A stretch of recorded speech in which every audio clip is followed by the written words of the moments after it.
Hello friends, कल हमने maths का एक प्रैक्टिस सेट किया था और आज इसी को हम आगे बढ़ाते हुए दूसरा प्रैक्टिस सेट करेंगे। और इस प्रैक्टिस सेट में भी जो है प्रीवियस ईयर पेपर के ही क्वेश्चन है। मैं आपको क्वेश्चन बेसिक के साथ साथ ट्रिक से भी सॉल्व करवाता हूं। जिस क्वेश्चन में ट्रिक लगती है उसकी मैं आपको ट्रिक भी बताता हूं। तो चलिए इस क्वेश्चन को सॉल्व करते हैं। यदि a अनुपात b बराबर है 3:4 और b अनुपात c बराबर है 8:9, तो a अनुपात c ज्ञात कीजिए। इसको सॉल्व करने का तरीका है a अनुपात b अनुपात c।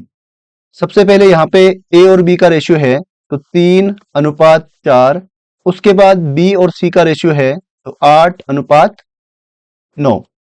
यहाँ पे हम क्या करेंगे, यहाँ पे जो खाली जगह है यहाँ पे इस 4 को लिखेंगे और यहाँ पे भी खाली जगह है तो यहाँ पे जो संख्या बीच में होगी इसको यहाँ पे रख लेंगे। ठीक है, इसके बाद हम क्या करते हैं, 8×3 = 24, इनको गुणा करेंगे। 8×4 = 32 अनुपात 9×4 = 36। अब यहाँ पे आप देखेंगे ये 4 से कट रही है, 4×6 = 24, 4×8 = 32 और 4×9 = 36। तो A अनुपात B अनुपात C ये आपके आ गया है 6:8:9। इसने हमसे पूछा है A अनुपात C। A की वैल्यू है 6, C की वैल्यू है 9। 3 से ये कटेगा 2 बार और 3 से ये कटेगा 3 बार। तो A और C का जो अनुपात है वो कितना है, 2:3। दूसरा यहाँ पे हम क्या करते हैं, दूसरा तरीका ये हो सकता है, इनका जो रेशियो था 3:4 और यहाँ पे था आपका 8:9। यहाँ पे हम क्या करते हैं, जो ये बीच में जो कॉमन है इसका हम क्या करते हैं, एलसीएम निकालते हैं। इनका एलसीएम आएगा 8, ऊपर भी हम 8 बनाएंगे तो यहाँ पे 2 से गुणा करेंगे तो 2×3 = 6। इस पूरी लाइन को 2 से गुणा करेंगे। ठीक है, यहाँ पे तो हो जाएगा 8 और यहाँ पे हो जाएगा 2×3 = 6। नीचे 8 पहले से है तो A अनुपात B अनुपात C। अब यहाँ पे B की वैल्यू बराबर हो गई, यहाँ भी 8 हो गया और यहाँ भी 8। तो यहाँ पे A का मान है 6, B का है 8 और C का है 9। तो इससे हम इसको निकाल सकते हैं। ठीक है, तो इसका राइट आंसर आपका है ऑप्शन नंबर सी।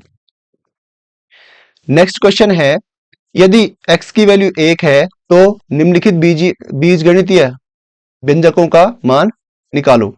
तो x की वैल्यू 1 है तो यहाँ पे 1 रखिए, 2 × 1 + 3, 2 एकम 2 + 3 = 5। सिंपल क्वेश्चन था और ऐसे ही क्वेश्चन आपको आगे लेके जाते हैं क्योंकि ये टाइम आपका बचाते हैं। अगला क्वेश्चन है, इन दोनों संख्याओं का औसत निकालो। एवरेज इनका हमें निकालना है। औसत मैंने आपको बताया था, फॉर्मूला एक बार रिपीट कर लेते हैं। औसत बराबर आंकड़ों का योग, आंकड़ों का योग अपॉन आंकड़ों की संख्या, आंकड़ों की संख्या। देखो आंकड़े हैं हमारे पास 2, 1 और 1 2, और आंकड़ों का योग क्या होगा, 6 ऋण a धन 6 धन a अपॉन में एक यहाँ पे है और एक यहाँ पे है। कितने आंकड़े हैं, 2। तो यहाँ पे आप देखेंगे a से a कट जाएगा, a में से a गया 0 और 6×6 = 12/2, 2 से कटेगा 6 बार। तो इसका राइट आंसर हो जाएगा ऑप्शन नंबर डी। अगला क्वेश्चन काफी इजी है। 64 का वर्गमूल कितना होगा, 8, और 25 का वर्गमूल कितना होगा, 5। 8 में से 5 गया 3, ऑप्शन नंबर बी इसका राइट आंसर हो जाएगा। दूसरा तरीका, अगर आपको वर्गमूल निकालना नहीं आता है तो 64 के आप गुणनखंड कर सकते हैं। 2×3 = 6, 2×2 = 4, 2 एकम 2, 2 छक्का 12 और 2 8 16। फिर 2 चौको 8, 2 दूना 4 और 2 एकम 2। यहां से 64 वर्गमूल 64 बराबर हम लिख सकते हैं 2 इसके गुणनखंड, जो यहाँ पे इसके गुणनखंड है। 2 दूनी 4, दूनी 8, दूनी 16, दूनी 32, दूनी 64। तो यहां से इसके पेयर बनाएंगे, 1 पेयर, 2 पेयर और 3 पेयर। इनमें से हम एक को बाहर निकालेंगे, यहां से एक बाहर निकाला, फिर यहां से एक बाहर निकालेंगे, फिर यहां से एक बाहर निकालेंगे। इसका वर्गमूल कितना होगा, 2 दूनी 4 दूनी 8। तो इसी तरीके से आप इसको सॉल्व कर सकते हैं। नेक्स्ट पे चलते हैं। इसका आपको क्या निकालना है, वर्गमूल निकालना है। ठीक है, दो तरीके यहां से हो सकते हैं। ऑप्शन मेथड पहले देखते हैं। 7 अगर 7 का हम स्क्वायर करेंगे, 7 × 7 = 49, जो कि इसका इकाई अंक नहीं है, तो पहला ऑप्शन यहाँ से हट जाएगा। 3×3 = 9, ये भी हट जाएगा। यहाँ पे 1 एकम 1 और 9×9 = 81, दोनों ऑप्शन हो सकते हैं। ठीक है, अब यहाँ या तो हम यहाँ से क्या कर सकते हैं, इसको 2 बार गुणा कर सकते हैं। 91 × 91, 91 × 91, 1 9 9 एकम 9 और 9 9 81 और 1 9 9 81। यहाँ पे 1 9 9 18, 2 और 8, तो ये वाला आंसर इसका क्या हो जाएगा, राइट हो जाएगा। ठीक है, दूसरा तरीका, इसको अगर आप गुणनखंड विधि से इसका वर्गमूल निकालोगे तो काफी लंबा ये हो जाएगा। ठीक है, तो यहाँ पे आपको ऐसे नहीं करना, यहाँ पे आप इसका वर्गमूल निकालेंगे भाग विधि द्वारा।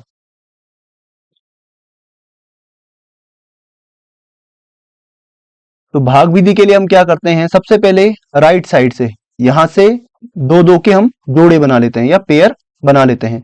इसके बाद क्या करते हैं, एक ऐसी संख्या सोचनी है आपने जिसका स्क्वायर क्या हो, इससे थोड़ा सा छोटा हो या फिर इसके बराबर हो।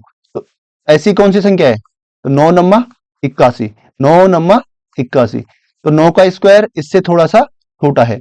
अब यहां से इसको घटाएंगे, 2 में से 1 गया 1, यहाँ पे उतर के ये पूरा जोड़ा आ जाए, पूरा जोड़ा ही उतर जाता है यहाँ पे। ठीक है, पेयर ही पूरा उतर जाता है। उसके बाद इस 9 को यहाँ पे ऐड करेंगे, 9 और 9 18। अब यहाँ पे ऐसी संख्या रखनी है, अगर हम यहाँ पे 1 रखते हैं तो यहाँ भी हमें क्या रखना है, 1 रखना है, और इस 1 से इसको गुणा करेंगे तो इतना आना चाहिए या फिर इससे छोटा आना चाहिए।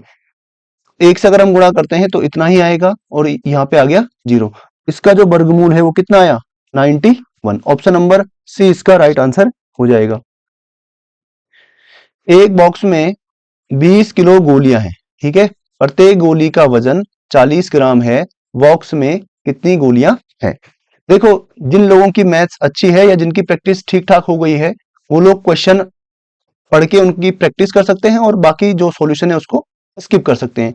ये वीडियो खासकर उन लोगों के लिए है जो मैथ्स में बिल्कुल कमजोर हैं और जिनको बेसिक भी नहीं आता है। तो जिनको बेसिक से सीखना है उनके लिए वीडियोस हैं, बाकी जिनकी प्रैक्टिस अच्छी है वो लोग सॉल्यूशंस को स्किप कर सकते हैं। तो यहाँ पे आप देखिए, सबसे पहले आप मुझे बताइए 1 kg बराबर कितना होता है, 1000 ग्राम।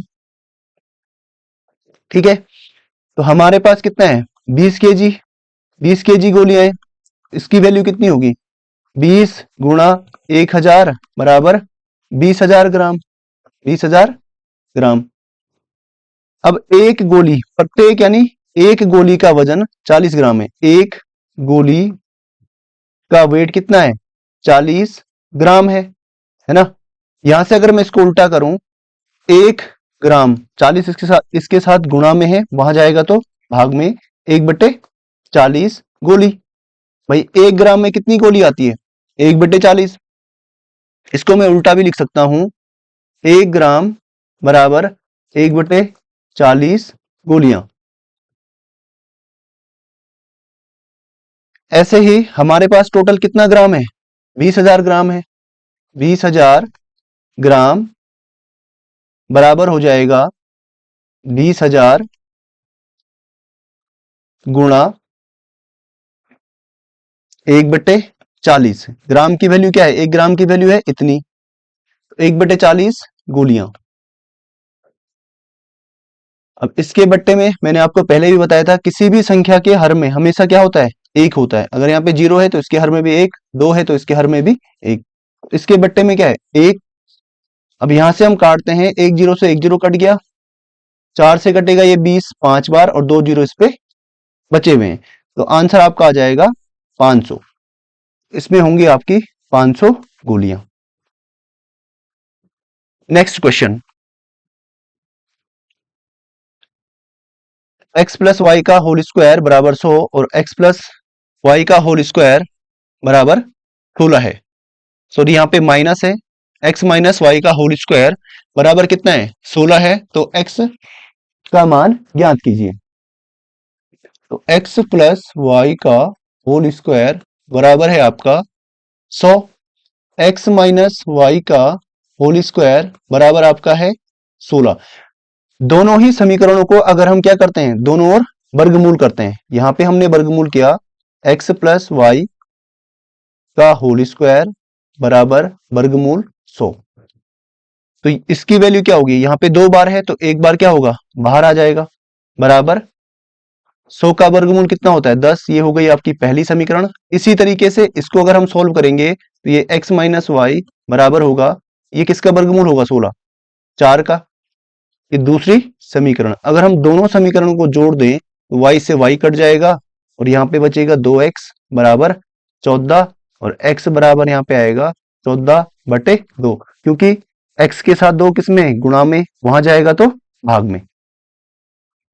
2 से कटेगा 7 बार, x की वैल्यू आई है 7 और इसने x की वैल्यू ही पूछी है, इसका आंसर आएगा 7। अगर ये पूछता y की वैल्यू तो x का मान हम किसी भी समीकरण में रख के y की वैल्यू निकाल सकते हैं। तो पहली समीकरण में रखते हैं x प्लस वाई बराबर है 10। यहाँ पे अगर हम x का मान रखें 7 प्लस वाई बराबर 10 तो y बराबर आपका हो जाएगा 10 ऋण, यहाँ पे ये धन का है उधर जाएगा तो पक्षांतर करते ही क्या होगा, ऋण का, तो y बराबर आपका होगा 3। तो अगर y की वैल्यू भी पूछता तो इसका आंसर 3 होता। नेक्स्ट क्वेश्चन की ओर चलते हैं। इसकी वैल्यू निकालनी है प्रतिशत में, ठीक है। इसको 100 से गुणा कर देंगे सिंपली, गुणा 100। देखो 2 जीरो से 2 अंकों से पहले का दशमलव हट जाएगा तो 82.1% इसका आंसर हो जाएगा। दूसरा तरीका इसका है, अगर आपको ऐसे समझ में नहीं आएगा तो ऐसे हम लिखेंगे और इस यहां से हम दशमलव इसका पहले हटा देंगे। दशमलव हटाने के लिए हम क्या करते हैं, दशमलव के बाद कितने अंक है 3, तो एक के पीछे 1 2 3 जीरो और इससे गुणा करेंगे और इसी संख्या से हम इसको भाग भी कर देंगे। तो 3 जीरो से इसका जो दशमलव है वो तो हट जाएगा, तो ऊपर बचेगा 821, नीचे बचेगा आपका 1000। गुणा कर देंगे हम इसको किससे, 100 से। 2 जीरो से 2 जीरो कट गए और एक 10 की वजह से, एक जीरो की वजह से यहाँ पे आएगा दशमलव, 82.1%। नेक्स्ट क्वेश्चन है, HCF of two numbers is 11 and LCM is इतना, if one of them is इतना the other is। दो संख्याओं का मासापा 11 और लासापा इतना है, यदि उनमें से एक संख्या इतनी है तो दूसरी क्या होगी। देखो भाई एक फॉर्मूला आपको याद रखना है, पहली संख्या, ये आपको याद रखना है क्योंकि इस पे क्वेश्चन बनता ही बनता है। पहली संख्या गुणा दूसरी संख्या बराबर लासापा या एलसीएम लिख देता हूं, एलसीएम इंटू HCF, ठीक है। तो जितने भी फॉर्मूले आपके सामने आते हैं उनको आपको याद करना है ताकि आप अगली जो वीडियो आएगी उसमें उस तरीके के जो क्वेश्चन होंगे उनको खुद से सॉल्व कर पाएंगे। तो यहाँ पे आप देखिए मासापा यानी HCF कितना है 11 है, ठीक है। लासापा यानी एलसीएम कितना है 7700। यहाँ पे एक संख्या कितनी है 275, यानी पहली संख्या कितनी है 275 और गुणा दूसरी संख्या हमने निकालनी है, ठीक है। यहां से अगर मैं इसको पक्षांतर करूं तो ये यहां गुणा में है, वहां जाएगा तो भाग में। दूसरी संख्या बराबर 7700 गुणा 11/275। अब यहाँ पे आप देखिए ये 11 से कटेगा, 11 एकम 11, 11 से ही कटेगा, 11 दूनी 22 और 27 में से 22 गया 5, 5 55, तो 11 पंजे 55। तो 25 से ये 2 जीरो कटेंगे 4 बार और 77 गुणा 4 ये आपका हो जाएगा 4 सत्ता 28 और 4 सत्ता 28 और 2 30। अब यहाँ पे आप देखिए इसको आपको अगर आप साथ साथ में ऑप्शन भी देखते हैं तो जब इकाई का अंक हमारा आया तो 8 आया, तो 2 ऑप्शन बचते हैं 1 और 2, तो फिर आपको पूरा ही करना पड़ेगा। अगर यहाँ पे एक ही ऑप्शन होता इकाई वाला जिसमें 8 है तो वही आपका आंसर हो जाता। तो इसका राइट आंसर है ऑप्शन नंबर डी। इसकी वैल्यू आपको निकालनी है। देखो पक्षांतर करना है सिंपल सा, यहाँ पे प्लस का है तो उधर जाएगा तो x बराबर -3, ऑप्शन नंबर सी। 330 मीटर की दूरी तय करने में 105 सेंटीमीटर व्यास का एक पहिया कितनी बार घूमेगा। देखो भाई एक पहिया है, ठीक है, जब ये एक बार में घूमेगा, मान लीजिए यहां से घुमा ये, ठीक है, ऐसे घुमा और फिर से यहां आ गया, तो एक बार में ये इतना घूमेगा। अगर मैं इसको काट दूं, पहिए के बाहर एक धागा मान लीजिए, इस धागे को मैं अगर ऐसे प्लेन कर दूं तो इतनी दूरी ये घूमेगा। इसका मतलब क्या हुआ, पहिए की हम क्या निकाल रहे हैं, परिधि, परिधि या फिर परिमाप। तो एक वृत्त की परिधि क्या होती है, वृत्त की परिधि या सरकमफेरेंस भी इसको बोलते हैं, बराबर होती है 2πr। वृत्त का क्षेत्रफल भी आप याद कर लीजिए, वृत्त का क्षेत्रफल बराबर होता है पाई आर स्क्वायर। तो ये आपको याद करना है, दोनों ही फॉर्मूले आपको याद होने चाहिए, ठीक है। दूसरा तीसरा फॉर्मूला भी है, अगर हमें व्यास निकालना है, व्यास डायमीटर डी बराबर होता है 2 गुणा त्रिज्या आर के। तो ये तीनों फॉर्मूले आप याद कर लेना, ठीक है। आगे क्वेश्चन आएंगे तो इनसे रिलेटेड उनको आप सॉल्व कर सकते हैं। तो यहां पे आप देखिए, यहां पे आपको दे रखा है व्यास, व्यास आपको दे रखा है 105 और त्रिज्या हमने निकालनी है, आर का मतलब है रेडियस यानी त्रिज्या। व्यास है 105, 2 गुणा आर, 2 जाएगा यहाँ पे, 105/2 बराबर आर। तो त्रिज्या कितनी है, 105/2। तो यहाँ पे आप रखिए 2 गुणा, पाई का मान आपको पता होगा 22/7 होता है, 22/7 गुणा आर की वैल्यू कितनी है 105/2, इसके बट्टे में है 2, 2 से कटेगा 2 और 7 से ही कटेगा, 7 एकम 7, 3 5, 7 पंजे 35, 15 7 105। तो 15 दूना 30, 15 दूना 30 और 3 33 सेंटीमीटर। तो जब पहिया एक बार घूमता है, एक बार घूमने पर 330 सेंटीमीटर जाता है, ठीक है। दूसरा यहाँ पे ये मीटर में है और ये सेंटीमीटर में, इसको भी हम किस में बदल लेते हैं, सेंटीमीटर में बदल लेते हैं। 1 मीटर बराबर होता है 100 सेंटीमीटर के, लेकिन हमारे पास है 330 मीटर बराबर होगा 100 गुणा 330 सेंटीमीटर, यानी 33000 सेंटीमीटर। तो टोटल हमारे पास इतनी सेंटीमीटर की दूरी है, ठीक है। लेकिन एक बार घूमने पर कितना जाता है, एक बार एक चक्कर, पहिया एक बार घूमने पर, एक बार घूमने पर कितना जाता है 330 सेंटीमीटर। एक चक्कर में कितना जाएगा 330 सेंटीमीटर। अब इसको हम उल्टा करते हैं, 1 सेंटीमीटर बराबर होगा 1/330, क्योंकि सेंटीमीटर के साथ 330 किस में है, गुणा में है, यहां जाएगा तो भाग में। इतनी बार घूमेगा, 1 सेंटीमीटर में इतनी बार घूमेगा। हमारे पास टोटल इतने सेंटीमीटर है, तो यहां पे आएगा 33000 सेंटीमीटर और यहां हो जाएगा 333 गुणा 33,000 बार, इतनी बार घूमेगा, ठीक है। तो यहां से आप देखेंगे 33 और ये 330 कट गया, यहां 2 जीरो बचे, यानी 100 बार।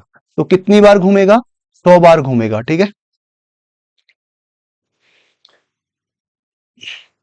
एक हवाई जहाज इम्फाल से इतने बजे उड़ान भरता है, यह इतने बजे दिल्ली पहुंचता है, दिल्ली पहुंचने में कितना समय लगता है, उसको दिल्ली पहुंचने में कितना समय लगता है। तो सिंपली इसमें से इसको घटा दो, 22 30 में से घटा दो 19 50।